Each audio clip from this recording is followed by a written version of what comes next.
Bienvenue, on va parler des capacités d'épargne. La capacité d'épargne, c'est défini comme revenu moins les dépenses. Avant qu'on continue de parler de capacité d'épargne, je vais raconter une petite anecdote. Il y a 2-3 ans, j'ai été dans une séance d'information organisée par Finothéker.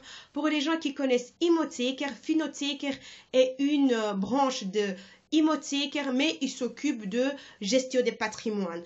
Donc, il gère des fonds de pension, des fonds d'investissement. Finothéker n'existait pas ou n'existe même pas depuis très longtemps, donc ils ont organisé la soirée pour essayer de gagner des clients. Dans la salle, il y avait un peu de tout le monde, jeunes, vieux, femmes, hommes, des gens avec des différents niveaux de revenus. Il y avait un monsieur environ 50 ans qui gagnait entre 6 000 et 10 000 euros. Bien sûr, je me suis intéressée à lui parce que voilà quelqu'un qui avait un revenu supérieur à la revenu que j'ai inspiré d'avoir un jour dans ma vie. Je me suis directement mis à calculer, je me suis dit, ok, d'accord, s'il gagne entre 6 000 et 10 000, ça veut dire qu'il a une capacité d'épargne d'environ 4 000 euros. Parce que les revenus moyens en Belgique sont de 2 000 euros, donc s'il dépense minimum 2 000 euros chaque mois, et en tenant compte que de toute façon, il gagne parfois plus que 6 000, une capacité d'épargne après des 4 000 euros est logique. Donc, s'il épargnait par mois 4 000 euros, ça veut dire que par année, il économisait 48 000 euros. Et donc, après 10 ans, il avait environ un demi-million. Après 20 ans, parce que vu qu'il avait dans les cinquantaines, ça veut dire qu'il avait eu déjà une carrière de 20 ans, après 20 ans, il devait avoir quelque part 1 million, quoi. Donc, du coup, j'ai directement tiré la conclusion que lui, il n'était pas là pour commencer à construire sa patrimoine, mais qu'il était là plutôt pour peut-être changer des gestionnaires de sa patrimoine. Il devait sûrement avoir des millions quelque part et il voulait juste changer de gestionnaire. Donc, justement, à parler avec lui, j'ai très vite remarqué que lui et moi, on n'était pas si différents que ça. Il était en fait aussi pauvre ou aussi riche que moi. Parce que si les lendemain, tous les deux, on perdait notre job, on aura eu les mêmes problèmes. Bien sûr, lui, il allait avoir un chômage supérieur à la mienne, mais avec sa style de vie, il allait quand même avoir les mêmes problèmes que moi. J'ai aussi remarqué qu'il s'est posé les mêmes questions que moi. Quand il s'est demandé quand il pourra prendre sa pension et quand il prend sa pension, s'il pourra garder sa style de vie. Bien sûr, j'étais vraiment déçue, mais j'ai compris l'importance de gérer ses dépenses.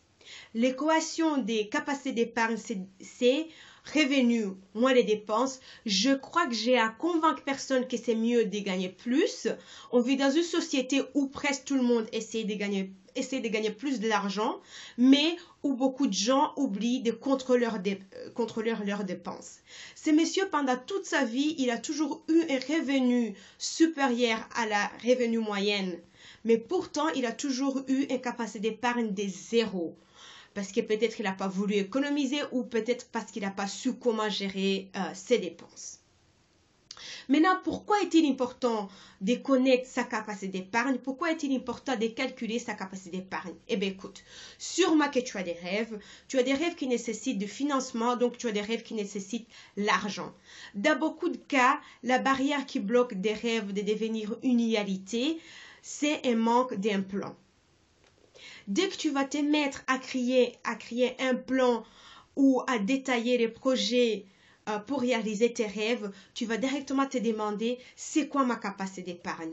Prenez un exemple. Disons peut-être que tu as envie d'ouvrir un resto fast-food africain. Tu as déjà fait tout ton devoir, administrativement tout est déjà en ordre et tu connais les financements nécessaires pour réaliser ton projet. Prochaine question qui va suivre, c'est quoi ma capacité d'épargne? Une fois que tu connais ta capacité d'épargne, tu vas calculer sur combien de temps tu pourras économiser l'argent nécessaire pour financer ton projet. Oui, je sais, dans la plupart des cas, si tu rêves assez grand, quand tu vas calculer combien de temps il te faudra pour réaliser tes rêves ou ton rêve à la base de la capacité d'épargne que tu as maintenant, tu vas vraiment être déçu. L'idée ici, ce n'est pas de se décourager. L'idée ici, c'est plutôt de comprendre ta situation aujourd'hui. Une fois que tu comprends ta situation aujourd'hui, l'idée, c'est d'améliorer ta capacité d'épargne et comme ça, tu peux réaliser ton rêve le plus vite possible. Oui, je sais, il y a moyen d'avoir des financements externes pour réaliser ses rêves. Mais dans la plupart des cas, on demande quand même un apport personnel financièrement, ce qui est un peu quand même logique. Si toi, tu n'as pas envie d'investir dans tes rêves, si toi, tu n'as pas envie de faire un effort et d'économiser pour réaliser tes rêves, pourquoi veux-tu que quelqu'un d'autre qui a vraiment travaillé pour son argent et qui a pris le temps d'économiser son argent, pourquoi veux-tu qu'il te donne l'argent à toi pour réaliser tes propres rêves? Dans Prenez votre vie financière en main, je t'explique comment calculer ta capacité d'épargne, je t'explique comment organiser ta vie financière d'une manière que tu te rassures de te payer toi-même minimum ta capacité d'épargne. Bien sûr, on va regarder comment tu peux augmenter ta capacité d'épargne sans forcément augmenter tes revenus. Si tu n'es pas encore inscrit sur le site, inscris-toi. Si tu as aimé les vidéos, likez. Si tu as trouvé la vidéo utile, n'oublie pas de partager ça avec tes amis et ta famille. Les bouquins Prenez votre vie financière en main arrivent ce week-end, donc n'oubliez pas de vous inscrire.